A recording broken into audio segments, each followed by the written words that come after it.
144 seat में से तो बीजेपी गठबंधन को 10 सीट भी नहीं मिलेंगी। 10 सीट भी जिनके हृदय में कांग्रेस थे सारे बीजेपी में पाए। आदमपुर से आप लड़ेंगे? मैं भी लड़ूंगा। कलायत? कलैत से भी हम लड़ेंगे। वो पार्टी की मर्जी है, नहीं टिकट मिली तो ले लिया स्वाद कांग्रेस पार्टी ने। महंगाई चरम सीमा पर है, बेरोजगारी चरम सीमा पर है, विकास की दर से देश और प्रदेश बहुत कमजोर हो चुका है। इन बहुत साल कन्या न हो लिए इनका तो गिरण पा रहा सौदा। अगर कोई भी किसी पार्टी का, किसी दल का कोई नेता मेरे सामने आकर के चर्चा करे तो मैं उसकी बहस को स्वीकार करने के लिए तैयार हूं।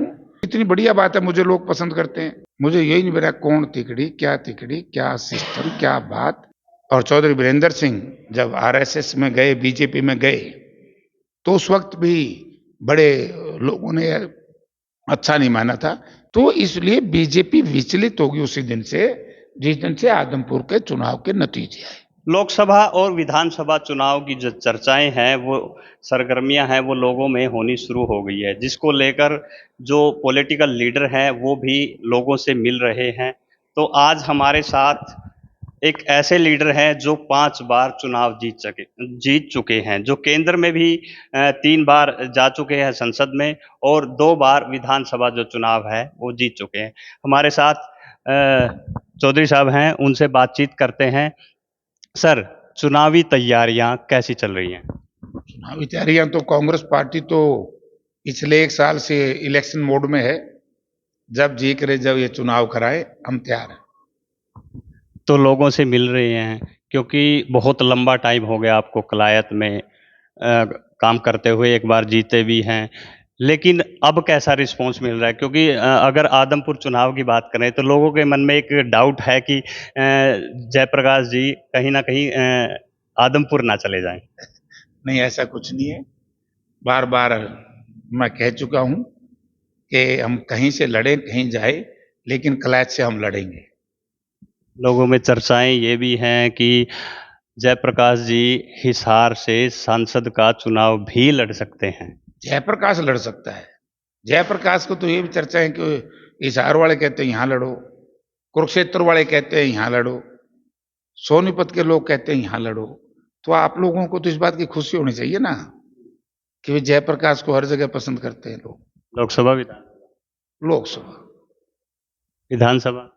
विधानसभा देखें, पार्टी की मर्जी है। मैंने एक बात कही है कि कलायत हम लड़ेंगे, बाकी जयप्रकाश को कहां लड़ाना है ये पार्टी की मर्जी है, पार्टी फैसला करेगी, मैं वहीं से लड़ूंगा। चर्चाएं आदमपुर की बहुत ज़्यादा हैं, क्योंकि आप हालांकि कलायत में लगातार कैंपेनिंग कर रहे हैं, लोगों से मिल रहे हैं। क्योंकि अगर बात करें पिछले 10-12 साल से लोगों से लगातार मिल रहे हैं, और इस बार चर्चाएं ये है कि कांग्रेस की टिकट से चुनाव लड़ेंगे, जीतेंगे। तो आदमपुर का जो समीकरण है वो कहाँ बैठ रहा है? वो भी ठीक बैठ रहे हैं, वो ठीक बैठ रहे हैं। आदमपुर भी कांग्रेस जीतेगी। आदमपुर से आप लड़ेंगे? मैं भी लड़ूंगा। कलायत से? कलैत से भी हम लड़ेंगे। हम का मतलब? तो हम का माना हम, यानी यानी विकास लड़ेगा तो वो भी लड़ेगा। तो टिकटें मिलेंगी? क्यों नहीं मिलेंगी? विश्वास है? अरे यार, ये प्रश्न पूछ रहे, हाइपोथेटिकल बात करते हो आप लोग। इन बातों में कोई तंत्र नहीं है। हमने जो बात करी है पार्टी हाईकमांड से, वो मैं कर चुका हूं, और वो सही दिशा में है और सही फैसला होगा। लेकिन मैं बार बार ये कह चुका हूं, ये कुछ फोबिया से ग्रस्त लोग हैं जो इस तरह की चर्चाएं जयप्रकाश से करते हैं। हमारा क्लियर फैसला है, कलायत हम लड़ेंगे। हालांकि जो भूपेंद्र सिंह हुड्डा है उसके काफ़ी करीबी आप माने जाते हैं। 2014 में भी आप बहुत करीबी थे, लेकिन टिकट नहीं मिली। वो पार्टी की मर्जी है, नहीं टिकट मिली तो ले लिया स्वाद कांग्रेस पार्टी ने। क्या अर्थ हुआ?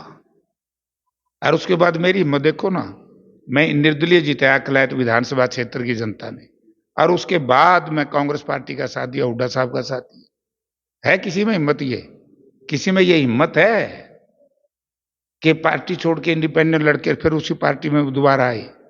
आज तो लोग भारतीय जनता पार्टी के पीछे पीछे दौड़े थे 14 में।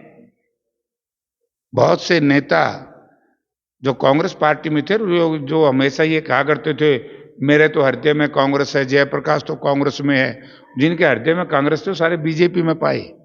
और जो कांग्रेस में जयप्रकाश था, इन निर्दलीय चुनाव जीतने के बाद भी मैंने कांग्रेस पार्टी का और चौधरी भूपेंद्र सिंह हुड्डा का साथ दिया।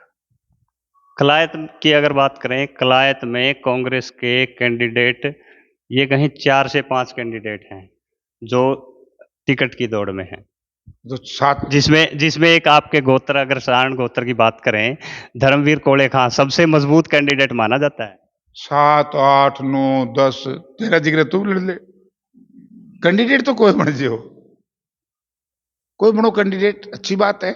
इसका माना यह है ना कि कलायत में कांग्रेस बहुत मजबूत है, बाकी जगह इस जिले में कांग्रेस की मामला कमजोर है। जहां कैंडिडेट नहीं होता वहां पार्टी कमजोर होती है, जहां कैंडिडेट ज्यादा होते हैं तो मन तो सबका करता है भाई एमएलए बनने को, पर्टिकुलर 1, 2 का, 4, 5, 6, 7 का क्यों, सभी का मन करता है। लड़ो, कोशिश करो। जयप्रकाश जी, एक सवाल है, हमने रणदीप सिंह सुरजेवाला से भी ये सवाल किया था कि अगर बात करें हर एक हलके में, हर एक विधानसभा क्षेत्र में तिकड़ी के कैंडिडेट भी हैं और भूपेंद्र सिंह हुड्डा के कैंडिडेट भी हैं, तो असली कांग्रेसी किसको माने? हालांकि उन्होंने जवाब नहीं दिया, क्लियर नहीं किया, हम आपसे जवाब चाहते हैं। तो उसी ने पूछ लेना, वो बता देगा कौन है असली। हम आपसे जवाब चाहते हैं। देखिए, मेरे से क्या जवाब लेना है, मुझे यही नहीं पता कौन तिकड़ी, क्या सिस्टम, क्या बात।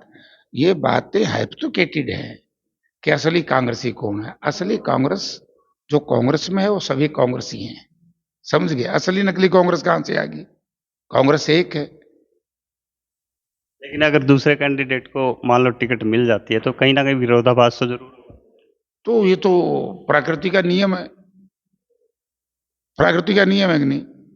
एक बच्चा पैदा होता है और अगर वो दूसरा बच्चा पैदा हो जाए, उसकी माँ पर झगड़ा हो जाए आपस में, ये तो पार्टी है, उनका मन उनको करता है, दूसरा का मन दूसरा करता है। ये कि इसमें क्या विरोधाभास है, क्या है क्या नहीं, ये कोई प्रश्न नहीं है, ये प्रश्न नहीं है। ये जितने भी आपने प्रश्न पूछे हैं, इनका तो ये तो हाइपोथेटिकल है, इनका तो कोई मायना ही नहीं है। कौन है, कौन क्या कहता है, कौन क्या करता है, कितने कैंडिडेट है, तो खास बात नहीं, कैंडिडेट होना बुरी बात नहीं है। कैथल से भी चुनाव लड़ने की बोली आप। अरे भाई, पार्टी कैथल से कहेगी तो कहेंगे कैथल से लड़ लेंगे, कैथल से कौन सी मनाही है, कैथल मेरा नहीं है, मेरा हक नहीं है। क्या, मैं तो नरवाणा भी लड़ लिया, आदमपुर भी लड़ लिया, बरवाड़ा भी लड़ लिया, हिसार भी लड़ लिया, कलायत भी लड़ लिया, कैथल लड़ लेंगे। और कहीं कहेंगे पार्टी वहां लड़ लेंगे, तो पार्टी फैसला करती है। एक बार चुनाव होता है, गाड़ी टूटती है, दूसरी बार चुनाव होता है कैथल में, दिल टूटता है, और कहीं ना कहीं जिम्मेवार जयप्रकाश को ठहराया जाता मन ने किसी गाड़ी तोड़ दी, बहुत में टूट गई होंगी, मैं किसी गाड़ी तोड़ूंगा। अर्जी किसी ने कड़ी बिड़ा दी होगी, गाड़ी तोड़ के मेरा नाम क्यों ले मैं, मेरा क्या लेना देना भाई है। गाड़ी। जींद में एक माइक भी खींच लिया जाता है, उस पे, उसके लिए भी आपको जिम्मेवार ठहराया जाता है। मुझे नहीं पता, मेरे को तो किसी ने कुछ कहा नहीं, उन्होंने पूछ लो। कलायत में अनुराग ढांडा भी उतरे हैं, जैसे कि आज प्रोग्राम कर रहे हैं वो आम आदमी पार्टी, क्या वजूद रहेगा आम आदमी पार्टी? यार मैं इस बात पर चर्चा नहीं करता, उतरे तो मैं बार बार कह चुका हूं, थम जाके लड़ लो, और कोई रहिए, सबको हक हासिल है। जो हरियाणा प्रदेश का वोटर है वो हरियाणा प्रदेश में कहीं भी चुनाव लड़ सकता है, और जो भारत लोकसभा में तो कहीं भी देश का वोटर, किसी भी प्रदेश का, किसी भी गांव शहर का, वो कहीं भी लोकसभा में लड़ सकता है। तो इसमें क्या है, अनुराग डांडा भी इंसान है कि अपनी पार्टी के लिए काम करे, वो भी लड़ सकता है, उसमें कौन सी पाबंदी है। और आंडे हैं, एक और लड़ेगा, लड़ने में क्या दो। चौधरी वीरेंद्र सिंह रैली कर रहे हैं जींद में आज, कहीं ना कहीं शक्ति प्रदर्शन, हालांकि है बीजेपी में, शक्ति प्रदर्शन कोई और दिखा रहे हैं। तो उसने पूछ लिया वीरेंद्र सिंह ने, मैं क्या बताऊं, उड़ा लाइव देख रहे हो क्या चल रहा है। क्या आपका क्या कहना है? मैं कुछ नहीं कहता, वो तो वो बतावागा कि तो उसने कहना, मेरा कहने तो काम चल रहा है। मैं तो उन्हें 2014 में भी कह रहा था बीजेपी ना छोड़े के, मैंने तो उस वक्त भी कहा था कि स्वर्गीय दीनबंधु छोटू राम जी आरएसएस के बड़े खिलाफ थे, और चौधरी वीरेंद्र सिंह जब आरएसएस में गए, बीजेपी में गए, तो उस वक्त भी बड़े लोगों ने अच्छा नहीं माना था कि छोटू राम जी की जो इच्छाएं थी उनके खिलाफ निर्णय लिया था, अब वो आज क्या निर्णय लेंगे उसका हो जाना भाई। मैं तो 14 में बता दिया था, फिर रोज रोज मरने क्यों पूछो तब। तब बीरेंद्र सिंह ने क्या नहीं पूछ दे, इनको पहला कांग्रेस में था। पुराने साथी रहे। मेरे तो ये भी साथी है, साथी तो मेरा ये भी है। इनेलो ने यहाँ पर रैली की। अ, बात करें इंडिया गठबंधन की, इंडिया गठबंधन की काफ़ी चर्चाएं थी, लेकिन ऐसा कुछ भी नहीं हुआ। लेकिन चर्चाएं अब भी है कि इंडिया गठबंधन होगा और सेंटर में सरकार बनेगी, यानी कहीं ना कहीं बीजेपी को मात दी जाएगी। इसमें तो कोई दो राय नहीं। इंडिया गठबंधन जो बना है वो सेंटर में सरकार बनाएगा, क्योंकि एक सीधा सा सवाल है। दक्षिण भारत में कांग्रेस पार्टी के अपना क्या बोलते हैं इसको, भारतीय जनता पार्टी या एनडीए कह लो, कहीं स्टैंड नहीं करता, ठीक है। बल्कि तमिलनाडु में इनका एक पार्टनर वो अलविदा कह के चला गया, ठीक है। अब उसके बाद आप आइए महाराष्ट्र, बड़ी स्टेट, मध्य प्रदेश, महाराष्ट्र और वेस्ट बंगाल, झारखंड और बिहार, इनकी टोटल, मेरा जहां तक हिसाब सवाल है, हिसाब है, ज्ञान है, तो ये सीटें बढ़ती हैं 144 के आसपास। 144 सीट में से तो बीजेपी गठबंधन को 10 सीट भी नहीं मिलेंगी, 10 सीट भी। तो इसमें तो कोई दो राय ही नहीं। आप देख नहीं रहे कि जिस दिन इंडिया अलायंस हुआ तो देश का नाम बदलने की बात होगी। तो कहीं ना कहीं वही काम हुआ जब से इंडिया गठबंधन की चर्चाएं होनी शुरू हुई है। इंडिया से उनको चिढ़ हो गई है और वो देश का नाम ही भारत। नहीं, भारत देखो, इंडिया ओब्लिक भारत पहले से ही है, भारत को नया नाम नहीं है। हिंदी में हम तकरीबन ज्यादा भारत ही कहते हैं। अंग्रेजी की हम बात करें जैसे गवर्नमेंट ऑफ इंडिया, ठीक है कि नहीं, और अब दूसरा है भारत सरकार, तो माना तो दोनों का एक है। मुर्दे के मुंह में घी लावा उस तक जिंदा हो जाए। ये जो सौदा बिगड़ लिया, ये बिगड़ लिया है, क्योंकि जनता त्रस्त है। चाहे देश की सरकार हो, चाहे प्रदेश की सरकार हो, आज महंगाई चरम सीमा पर है, बेरोजगारी चरम सीमा पर है, विकास की दर से देश और प्रदेश बहुत कमजोर हो चुका है, तो अर्थव्यवस्था चौपट हो चुकी है। तो आज देश का कर्मचारी, आज देश का व्यापारी, आज देश का नौजवान, आज देश का किसान, आज देश का जुआन, सब लोग दुखी हैं। जिस तरह से कैंपेनिंग आप कलायत में कर रहे हैं, लोगों से मिल रहे हैं, किस तरह का रिस्पॉन्स, क्योंकि आप एक मजबूत नेता है कलायत में, अगर कहीं पिछले इतिहास की बात करें सबसे मजबूत नेता आप हैं, लोग किस तरह से देख रहे हैं? लोग तो बहुत प्यार करते हैं। और मैं कल गया था मटोर गांव में, तो उसका वीडियो आपने देख लिया होगा। ये कलायत मेरी जन्मभूमि है, मेरे बेटे की जन्मभूमि है। कलायत में हमेशा ही हमें प्यार दिया है। जो लोग कलायत पे कब्जा करने का प्रयास किए बाहर से आकर के, बाहरी आदमी, कलायत ने कभी भी उनको रिस्पॉन्स देना तो दूर रहा। दो बड़े परिवार हुए मेरी राजनीति शुरू करने से पहले नरवाना इस इलाके के। एक ने 4 बार उम्मीदवार दिया कलायत में, कोयलवाड़ा, चारों बार वो मेरे ख्याल में बुरी तरीके से आ रहा। दूसरे परिवार ने 2 बार हमारे बड़े गांव के हमारे मित्र को उम्मीदवार बनाया, बेचारा सिर्फ उनके नाम की वजह से हार गया। और 2 बार तेजिंदर पाल मान और उसका बेटा है, आज वो स्वर्ग में है, 2 बार उनको दिया तो वो भी हार गए। और गलती से जयप्रकाश ने भी एक ऐसा अप्राकृतिक असामाजिक गठबंधन किया था, दोस्ती की थी, उससे मुझे नुकसान हुआ। कलायत विधानसभा क्षेत्र जो है वो उन परिवारों से फेडअप है, उन परिवारों से दुखी है, उन परिवारों से घृणा करता है जिन परिवारों ने आज से 30, 35 और 40 वर्ष पहले सत्ता में रहते हुए हमारे इलाके में एक माइनर नहीं बनाया, एक नहर सड़क नहीं बनवाई, एक स्कूल नहीं बनवाया, मतलब कोई भी विकास कार्य कलायत में उन दोनों परिवारों ने नहीं कराया। तो अब आप ये देखिए, जब वो काम ही नहीं करते विकास कार्य, तो जब जयप्रकाश ने राजनीति शुरू की 1989 में, तब से लेकर के आज तक अगर कोई भी किसी पार्टी का, किसी दल का कोई नेता मेरे सामने आकर के चर्चा करे, तो मैं उसकी बहस को स्वीकार करने के लिए तैयार हूं, जो हमारे कलायत इलाके के गांव हैं। अगर उन्होंने कोई काम किया हो, कोई पार्टी हो, हर बहनू आयरा गहरा नथु कहरा कब्जा करना चरागाह थोड़ी है, बोला खावे पीवे की तेर भौसे की ते, ये नहीं होने दूंगा, ना मैंने होने दिया है। 1989 में पहला चुनाव लड़ा था, उस वक्त से लेकर के आज तक कलायत का जयप्रकाश है, जयप्रकाश की कलायत है, और जयप्रकाश को ही कलायत के लोगों ने बड़ा प्यार दिया, आशीर्वाद दिया। और जब भी बड़ी बड़ी ताकतें आई जयप्रकाश को कमजोर करने के लिए, लेकिन कलायत की जनता भ्रमित नहीं हुई। 14 में भी देख लिया ना, बाहर के लोग आए थे ना, जमात जब तो ये नहीं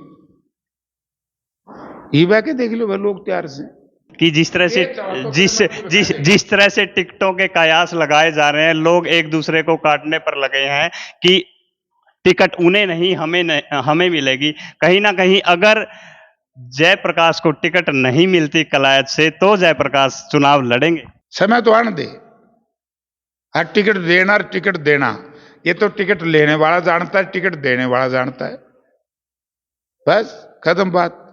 अरे फिर भी तुम समझो, फिर बेहतर है कहीं कहीं तो फिर टेस्ट कराने पड़ोगे। समझ गया ना मेरी बात को? तो सब फिट है काम। इसका मतलब काम फिट, काम तो है, लोगों ने मन बना लिया है। देखिए आज क्या है, स्वर्गीय चौधरी देवीलाल के बाद अगर हरियाणा प्रदेश में कोई मास लीडर जननायक है तो आज चौधरी भूपेंद्र सिंह हुड्डा है। या तो आप लोग भी मानोगे कि नहीं मानोगे? सही सही बताओ। बिल्कुल मानेगा ना? अब चौधरी भूपेंद्र सिंह हुड्डा जिस तरीके से काम कर रहे हैं, जिस दिन से उदय भान जी को कांग्रेस पार्टी का अध्यक्ष बनाया, और दीपेंद्र सिंह हुड्डा जिस तरीके से लगे हैं, आपने आदमपुर का चुनाव का नतीजा देखा कि टोटल दलित बूथों के ऊपर कांग्रेस पार्टी जीती। ये किसका प्रयास था? जयप्रकाश का कैंडिडेचर, पार्टी का नाम, और चौधरी भूपेंद्र सिंह हुड्डा, दीपेंद्र सिंह हुड्डा और उदय भान जी की मेहनत, हमारे कार्यकर्ताओं की मेहनत। तो कितना जबरदस्त रिजल्ट आया। यानी कि सैद्धांतिक तौर से, राजनीतिक तौर से कांग्रेस जीत के हार के भी जीती, और भारतीय जनता पार्टी जीत गई। संवैधानिक तौर से तो भारतीय जनता पार्टी जीती, लेकिन जब उनका वोट प्रतिशत निकालते हैं बूथ वाइज, कास्ट वाइज, तो उसमें कांग्रेस पार्टी जीतती है। समझे ना? तो इसलिए बीजेपी विचलित होगी उसी दिन से, जिस दिन से आदमपुर के चुनाव के नतीजे आए। तो बीजेपी ने यह समझ लिया, जो समीकरण आदमपुर में है वो हरियाणा प्रदेश की 89 सीटों पे नहीं है, और जिस समीकरण में कांग्रेस पार्टी जीती है, आदमपुर में लीड की है, वही समीकरण लागू हो गया, तो 90 की 90 सीट कांग्रेस पार्टी जीतेगी। सर एक चीज बताइए कि जहां जहां बीजेपी जीतती है, पिछले जो चुनाव हुए हैं, उनका सिर्फ एक ही कहना होता है, एक ही बहाना होता है कि हमारा वोट प्रतिशत तो बढ़ा है। इन बहुत साल कन्या न लिए, इनका तो गिरण पाया सौदा। जब किसी का पतन होता है, उसके कारण होते हैं, जिसके राइज के उत्थान के कारण होते हैं, पतन के भी कारण होते हैं। तो इसलिए इनका उत्थान जितना वहां था वो लिया। अब नहीं पता कितनी, और चांद भी ऊपर जाओगे कड़ियां, अभी नीचे गिरे आएंगे। और मुझे ऐसा लग रहा है, जिस तरीके से देश का नौजवान, देश का किसान, देश का मजदूर, देश का व्यापारी की जो माली हालत हुई है, और जिस तरीके से चंद परिवारों ने इस देश की धरोहर को कमजोर करने का काम किया है, तो उसे मैं नहीं समझता कि कोई साथी इस गठबंधन सरकार को, एनडीए को वोट देगा। तो हरियाणा में कितनी सीटों की उम्मीद है? कांग्रेस कितनी सीटें? 90 की 90 का जुगाड़ बन रहा है। 90 की 90। 90 की 90। तो ये थे हमारे साथ कांग्रेस लीडर जयप्रकाश जी, जिन्होंने कहा कि हरियाणा में 90 की 90 सीटें लेकर कांग्रेस जीतेगी और कलायत विधानसभा क्षेत्र से लगातार लोगों से उनका जनसंपर्क जारी है और मजबूत स्थिति है।